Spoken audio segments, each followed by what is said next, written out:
The Whistler.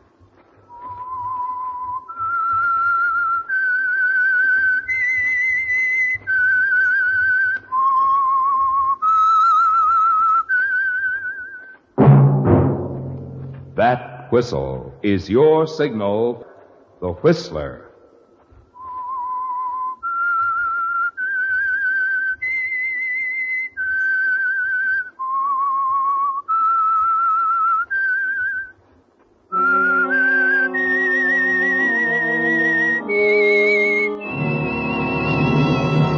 I am the Whistler, and I know many things, for I walk by night. I know many strange tales hidden in the hearts of men and women who have stepped into the shadows. Yes, I know the nameless terrors of which they dare not speak. And now the Whistler's strange story. The Silent City. For 15 years, George Malcolm had been a reader for the Latimer Publishing Company. 15 years plowing through the tangled syntax, the dull metaphors, the silly little scribblings of people who think they can write without learning how, and he was sick of it. Why, George Malcolm knew more about writing than they ever would. However, he hadn't been able to sell that idea to his boss, Mr. Latimer, though he'd tried time and time again without success. Yes, George Malcolm knew the meaning of the word frustration too well. But on that morning early in April, as he walked into Mr. Latimer's office to try again, George didn't realize that he would also soon learn the meaning of the word murder. Mr. Latimer? Oh, yes, George, you wanted to see me. Yes, sir. I've written a few chapters of a new novel. Oh, now, George, really, you haven't been writing again. Oh, this time, Mr. Latimer, I think I've hit on something. Look, we've been all through this before. You write well, yes. Yeah, if you'll only let me tell you about it, sir. All right. Tell me about it. Well, it's about a sea captain, a young man from Boston, the year 1805. He sails for the South Seas. You ever been to sea, George? What, sir? You ever been to sea? Well, no, sir. What do you know about sailing ships, the South Seas? Well, I suppose I know as much as the next fellow, enough to get by. Enough to get by? George, listen to me. You're a good reader. You can spot talent at 10 paragraphs in someone else's manuscript. But when it comes to writing, your stuff just doesn't have the heart. You just won't write about things you know. Won't you even read what I've written, sir? Oh, very well. Leave it on the table on your way out.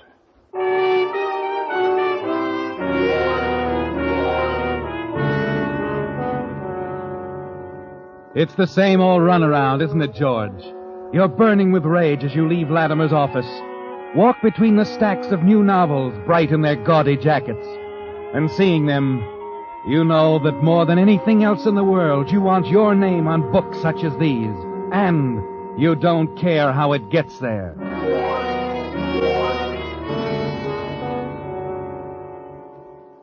When you reach your desk, you find it piled high with manuscripts. You begin to leaf through them, thinking more of how your $100 a week looks stacked beside the royalties of a bestseller than what you're reading. And then deep at the bottom of the stack, you find a manuscript typed on cheap bond. You're about to toss it aside when the title catches your eye. The Silent City, a novel by Mary Jordan. You lean back in your chair and begin to read. There is a city we see and a city we hear, and the silent city of terror. There is the crying gargoyle that lies behind the laughing face of the silent city. There is frustration here for the big and small. Well, not bad. Not bad at all.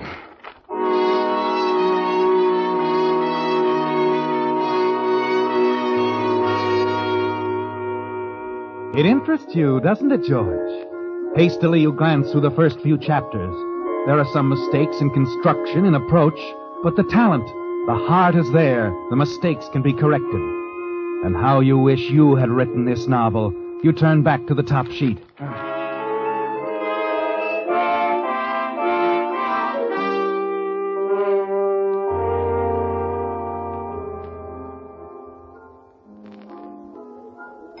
What's the matter, George? You've hardly said a word all evening. Haven't you been listening to me? Oh, I'm sorry, Ilka. Has the mind rejoined the body? Yes, sure, baby. Can't waste our date just daydreaming, huh? Oh, some date bringing you to a cheap joint like this. I'm sick of these places, Ilka. What? But it won't always be like this, darling. Someday we'll be sitting on top of the world, the two of us. I know, honey. I haven't been complaining. No, you've been swell, but I mean it. It won't always be like this. Oh, you've been thinking? I've been thinking about writing another book. I thought so. Mention it to your boss. What's his name, Latimer? Oh, Latimer. He would know a good novel if you hit him over the head with it. Why, that old goat can't see any farther than the tip of his cigar. Your stuff just doesn't have the heart, George. You just won't write about the things you know, George. Why, I could bash his ugly... Take it easy, darling. Take it easy. You'll have everybody in the place gawking at us. Let him gawk. Your new book. What's it about? Well, I'd rather not tell you about it now, Ilka. Surprise, huh? Yes, that's it. Well, darling, whether you ever write the great American novel or not, it wouldn't make any difference to me. It would to me. Just one book, Ilka. That's all I need to break the ice. One good novel. Perhaps the novel you're going to work on, George. Perhaps that'll be it. Yeah. I've got a hunch it will be.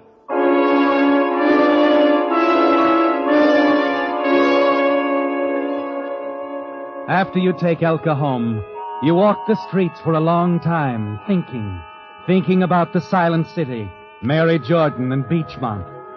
It's a desperate chance to take, isn't it, George? And you're afraid to think of the consequences. It's almost 2 a.m. when you return to the downtown district. And suddenly up ahead you see the red neon sign flashing on and off over the wide doors. It's like an answer, and you know what you're going to do. You hurry inside the depot, then to the ticket window. Yes, sir? When is the next bus pulling out north on the main line? Not till 3:30. Get you up to Goldfield by noon. I'm not going that far. Give me a ticket to Beachmont.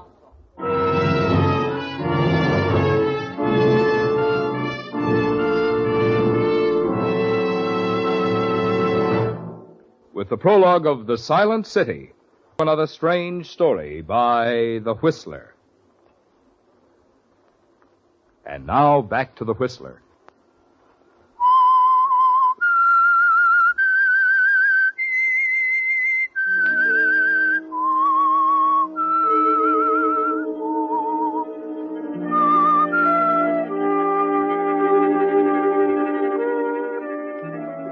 And so, early Saturday morning, a few hours before dawn, you're aboard the bus rolling north toward Beachmont and Mary Jordan, author of The Silent City. Quite a novel, isn't it, George? It's literature, something you would have been proud to have written. And you're certain of something else, too, aren't you? You're certain that when the book is published, it will carry your name.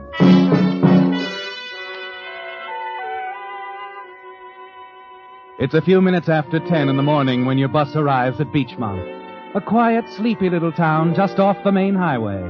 And a quarter of an hour later, you're walking down Miller Avenue, a quaint little side street shaded by huge pepper trees. In the middle of the block, you find the address you're looking for, 375, a flight of wooden steps and a flat upstairs.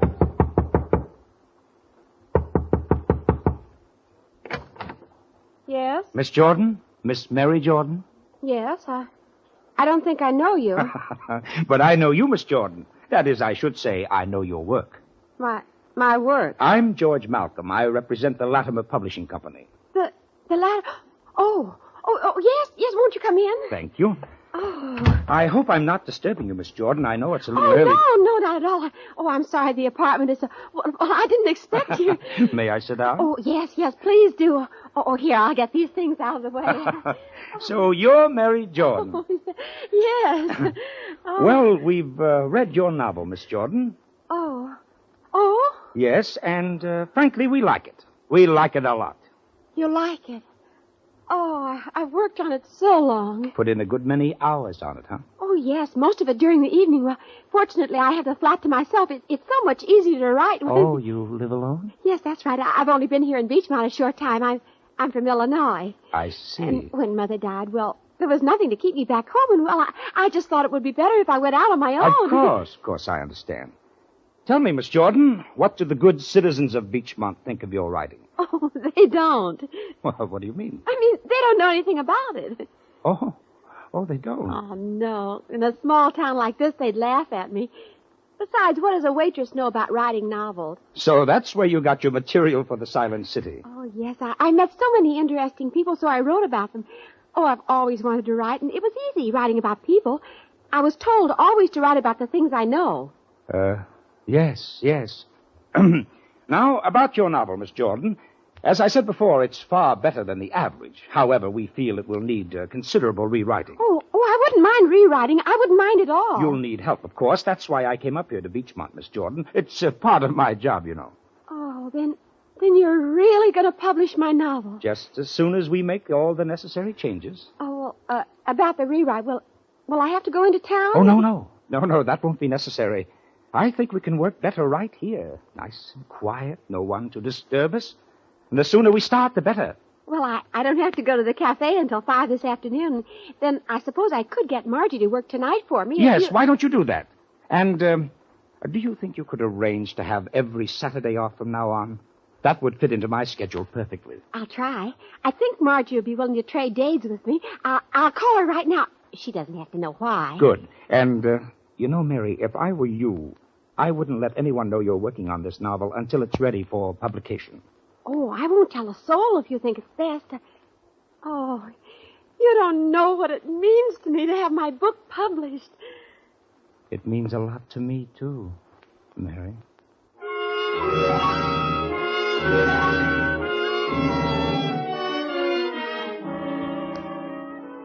It couldn't have worked out any better, could it, George? All day Saturday and into the black hours, you sit by Mary Jordan and her typewriter and guide the writing of the Silent City. It's almost 3 o'clock in the morning when you decide it's time to return to town. You leave Mary with a handful of notes, suggestions for her to work on during the week while you're gone. When you return to your apartment in town, you tumble into bed without bothering to take your clothes off. It's almost noon when the phone wakes you.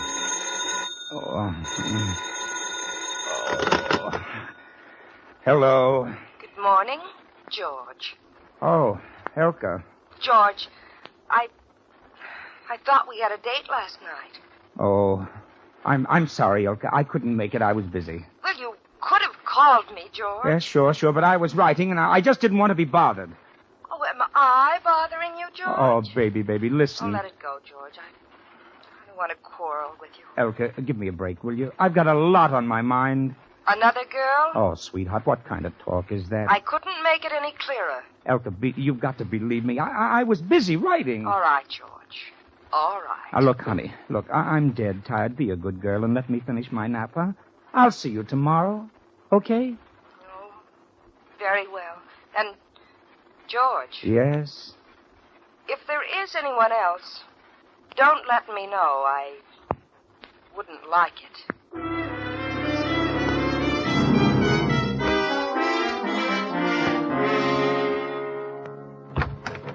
Come in, George. Come in. Your secretary said you wanted to see... Yes. I want to have a talk with you, my boy. Sit down. Thank you, Mr. Latimer. You know that stuff about the sea captain, George? Terrible. But this, my boy, this story about the waitress in the small-town cafe, wonderful. Frustrated people.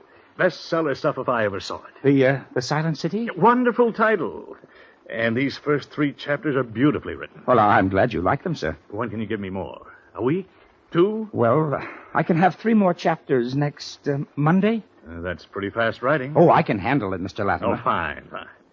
You know something, George? This work shows great improvement over your past performances. Oh, I think I've touched on the answer to my writing problems, Mr. Latimer. Good. Stay with it, my boy. Stay with it. Well, I will, Mr. Latimer. I will.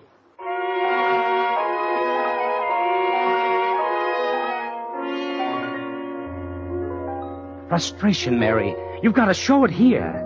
We want the reader to understand what frustration will drive a man or a woman to do. Yes, I see what you mean. Of course you do, and you're doing fine, Mary.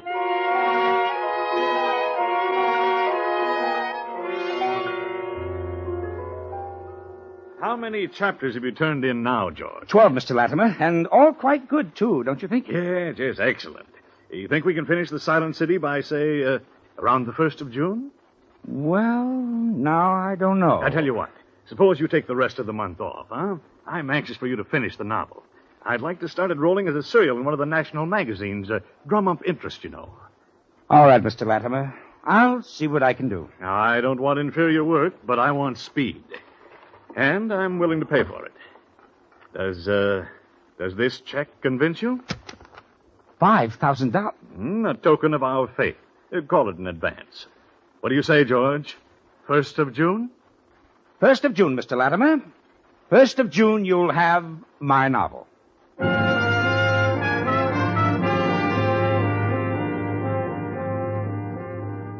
You leave Latimer's office, keeping your hand in your pocket, feeling the crisp authority of the check between your fingers. And you know that this is only the beginning. But Mary Jordan, you haven't been wanting to think about that, have you, George? But now you've got to think about it. What's to become of Mary Jordan? $500? Why, George! It's all yours, Mary. A token of our faith. Call it in advance. You think that will take you away from the cafe? Oh, I'm as good as through now. Then what do you say we get right to work? We have a lot to do if you're going to get the novel finished by the 1st of June. The 1st of June? Oh, I'm sure I'll have it finished by then.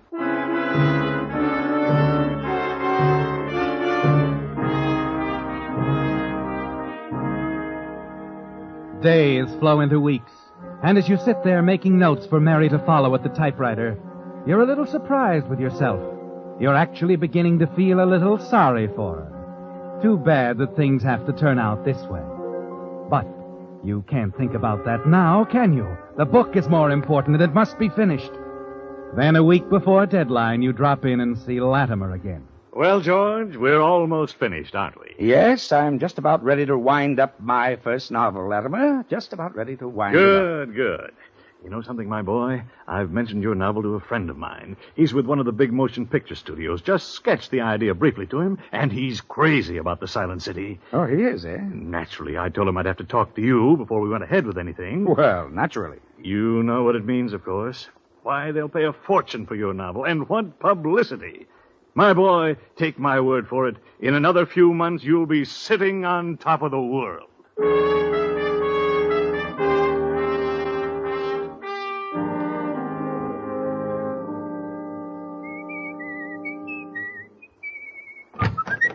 Hello, Mary. Oh, George, come on in. I've been waiting for you. Well, I'm sorry I'm so late, Mary. I had a lot of things to do in town, you know, and I missed the bus, too.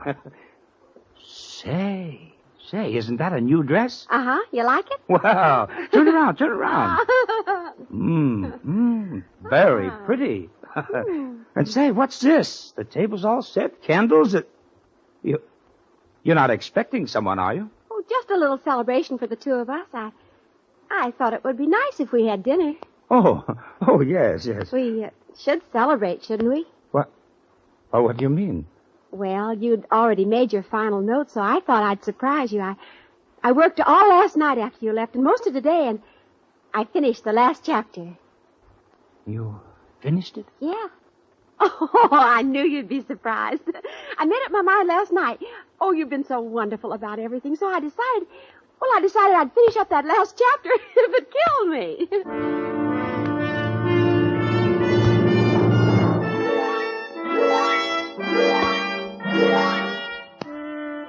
You glance over the completed chapters on the desk next to the typewriter. And then you look at Mary, standing there in the middle of the room, in her bright new dress, glowing with pride. You hadn't expected the end to come so soon, now that you're faced with it. You've got to do it now, before you change your mind. You remove the silk scarf from your neck, tie a knot in it. Mary has her back to you. She's fussing around the dinner table. And slowly you cross the room toward her. So-called silverware, George. That's all I have. Oh, gosh, I should have bought some rolls, too. I guess we can get along without...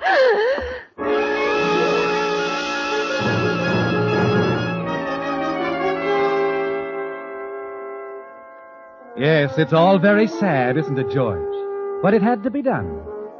You pick up the final chapters of The Silent City, stuff them into your briefcase, along with all the other papers on the desk. You can't leave a single trace of The Silent City here, can you? Then one last thing before you leave. You step to the dinner table and blow out the candles.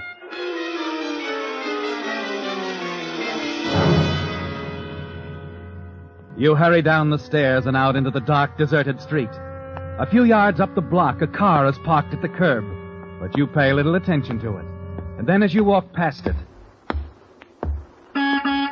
you stop in your tracks. George? Huh? George. The voice is familiar, isn't it? Yes, very familiar. You turn and walk slowly to the car. Hello, George. Elka, what are you doing here? You mind if I ask you the same thing? So you've been following me. You've been... Uh-huh.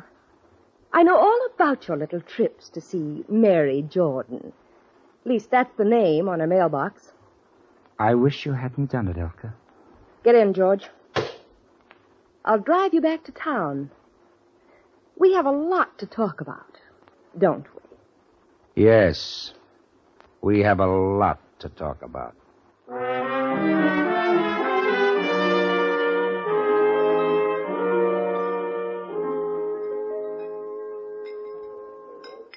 Oh, hello, Mr. Malcolm. Hello, friend. How's everything? You know how it is afternoons. Kind of quiet, just the regular customers. Bourbon like always, Mr. Malcolm? Yeah. Okay. Oh, Mr. Malcolm, I seen something in the papers a little while ago. That that lady used to come in here with you a lot, Miss Robinson.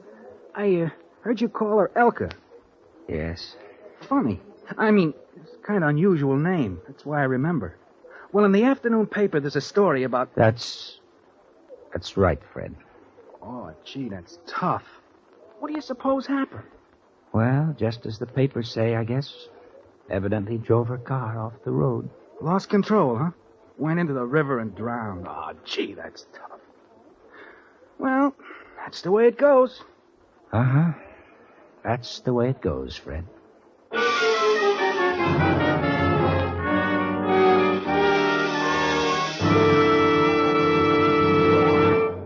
The Whistler will return in just a moment with a strange ending to tonight's story.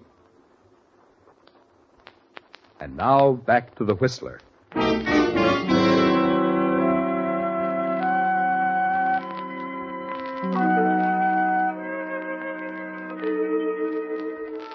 Yes, George, you can rest easily now. It's all over. There isn't a soul alive who can trace you to 375 Miller Avenue, Beachmont, and to the murder of Mary Jordan.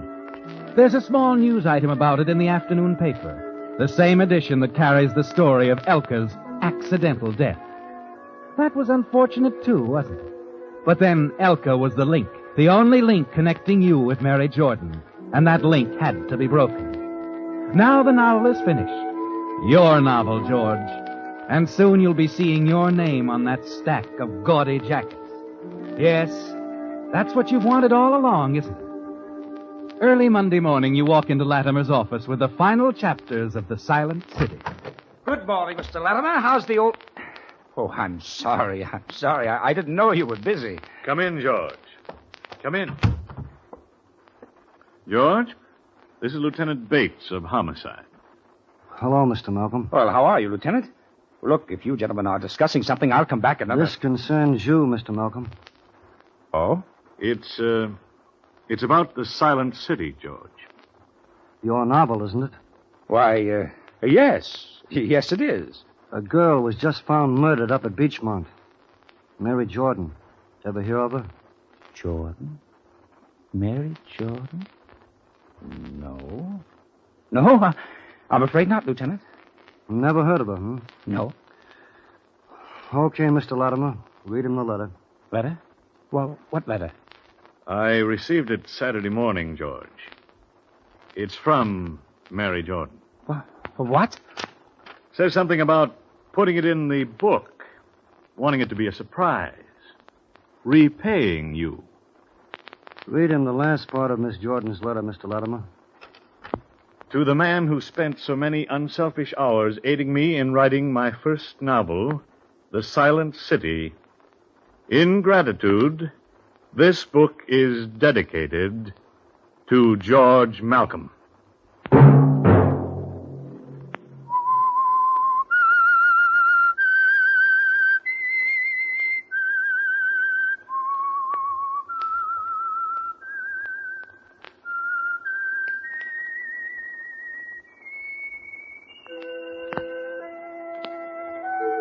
Let that whistle be your signal for the Whistler, each Wednesday night at the same time.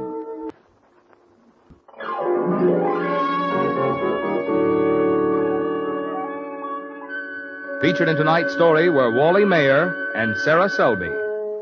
The Whistler was produced by George W. Allen, with story by Gilbert Thomas and music by Wilbur Hatch. This is Marvin Miller speaking. This is CBS, the Columbia Broadcasting System.